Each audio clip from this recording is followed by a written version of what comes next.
Eh bien salut tout le monde, c'est Flo, j'espère que vous avez la forme. Alors aujourd'hui on va parler des cartes graphiques et des bons plans du moment, donc les meilleures offres, il y a eu des nouveautés qui sont sorties, on va faire un petit point sur le marché. On va voir ce qui vaut le coup, ce qui vaut pas le coup, donc du moins cher ou plus cher comme à chaque fois et vous retrouverez tous les liens dans la description. N'hésitez pas à partager s'il y a une offre vraiment sympathique, je suis passé à côté, mais vous allez voir dans cette vidéo il y en a vraiment pour tous les budgets, donc si vous comptez acheter une carte graphique, il y a vraiment pas mal de sélections. On lance l'intro et on voit ça tout de suite après, c'est parti!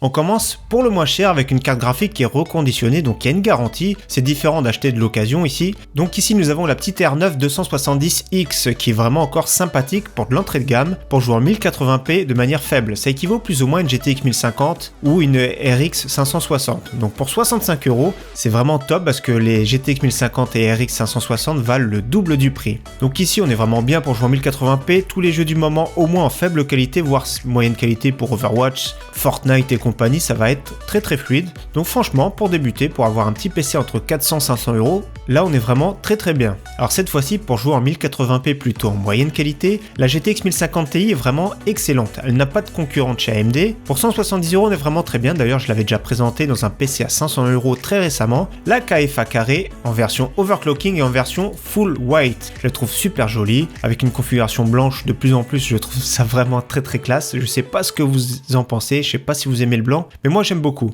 Donc ici, le prix est vraiment raisonnable. C'est vrai que ça a du mal à être en dessous de 160€ les GTX 1050 Ti, mais ici on est vraiment très bien. Alors cette fois-ci, pour jouer en 1080p en élevé, nous avons la RX 570 en version 4Go de chez AMD. Elle est vraiment très bien, moi j'aime beaucoup cette carte graphique. C'est la concurrente de la GTX 1063Go mais qui est souvent un petit peu plus chère. Donc ici on a le modèle XFX en version overclockée avec un très bon refroidissement. Donc je trouve pour 189€ c'est vraiment pas mal, ça correspond à beaucoup de personnes. Ce budget là est vraiment très bien, en dessous de 100€, on est vraiment de la top qualité déjà. Et ça fait plaisir parce qu'il y a quelques mois on trouvait pas ce type d'offre. Alors personnellement je la trouve plutôt jolie, mais c'est vrai que le rouge ça peut pas se marier avec toutes les configurations. Par contre il y a beaucoup de cartes mères qui sont rouges, donc ça peut valoir le coup de le marier avec. On rajoute 40€ où nous avons la RX 580 toujours en version 4Go. Donc ici c'est plus une carte graphique entre deux, donc ça va être des fois sur certains jeux ça va être en ultra, ça va bien passer, ou sinon c'est en élevé. C'est les 4Go de RAM qui peuvent gêner sur certains filtres, c'est ça qui va nous pénaliser sur certains jeux en ultra.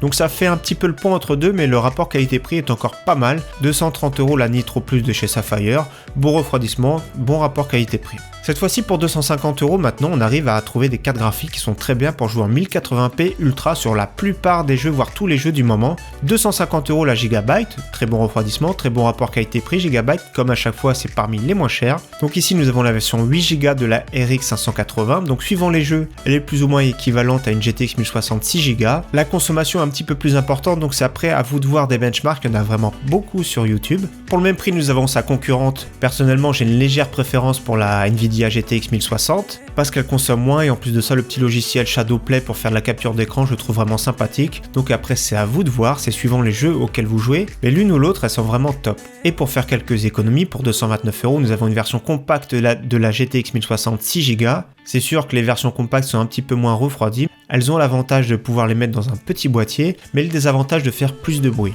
Alors cette fois-ci là on a une carte graphique qui est vraiment très puissante pour jouer en 1080p ultra 144 fps, c'est vraiment très bien, ou pour jouer maintenant en 1440p on est vraiment bien. Donc la GTX 1070 c'est celle que j'ai, moi j'ai une marque EVGA, j'en suis super satisfait, très silencieuse. La Gigabyte c'est plus ou moins pareil, pour 359€, c'est vraiment super intéressant, c'est vraiment le top rapport qualité-prix qui va convenir à tout le monde. Qu'aujourd'hui c'est encore une carte graphique qui est vraiment top, celui qui a le budget c'est vraiment celle-ci que je vais vous conseiller, 359€, on est vraiment très bien. Encore plus puissant, la GTX 1080, donc il y avait la 1070 Ti qui est 10€ moins cher, ici pour 469€ avec le petit code JE30, on est vraiment excellent ici. Alors cette fois-ci on va pouvoir jouer même un petit peu en 4K, 1440p avec des bonnes fréquences, c'est une excellente carte graphique. C'est sûr que le budget est conséquent mais ça a beaucoup baissé et je pense que la GTX 1080 va disparaître petit à petit. Donc si vous en voulez une, c'est peut-être le moment d'en acheter une parce que la RTX 2070 va prendre la relève. Donc cette fois-ci un triple refroidissement, vraiment pas de soucis sur le refroidissement, consommation raisonnable, donc une très bonne carte graphique. Je vous ai dit la GTX 1070 Ti ça vaut pas le coup en ce moment parce que le prix est vraiment beaucoup trop proche. Alors maintenant on va passer au cas RTX 2070 qui est fraîchement sorti. Alors pour moi c'est une carte graphique qui est vraiment très bien. Pourtant je suis pas fan des RTX RTX en général parce qu'elles sont beaucoup trop chères. Celle-ci, je la trouve bien à condition que le prix ne dépasse pas, comme ici, les 550 €. Les performances, on est équivalent à une GTX 1080 qui est fortement overclockée. On n'est toujours pas arrivé aux performances d'une GTX 1080 Ti, mais ça fait vraiment le pont entre les deux, même si c'est plus proche d'une GTX 1080. L'avantage, c'est qu'il y a le ray tracing, mais ça, j'en doute fortement que cette carte graphique le gère vraiment bien comme il faut.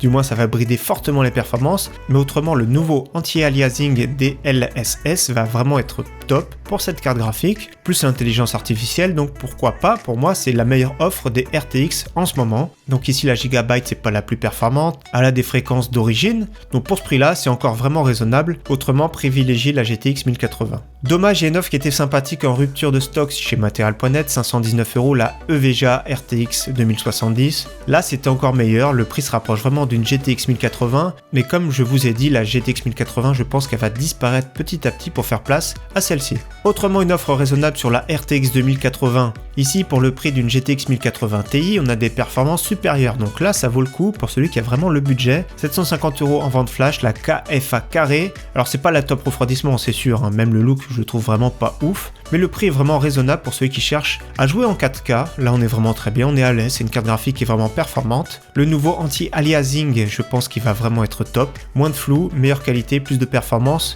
Donc, ça peut valoir le coup d'investir maintenant pour plus tard ou attendre vraiment quelques mois que les prix se tassent. Autrement, pour une RTX 2080, moi je pense que la Gigabyte est un meilleur choix. Triple refroidissement, le prix est encore correct, je veux dire encore correct, c'est vraiment ceux qui ont vraiment le budget.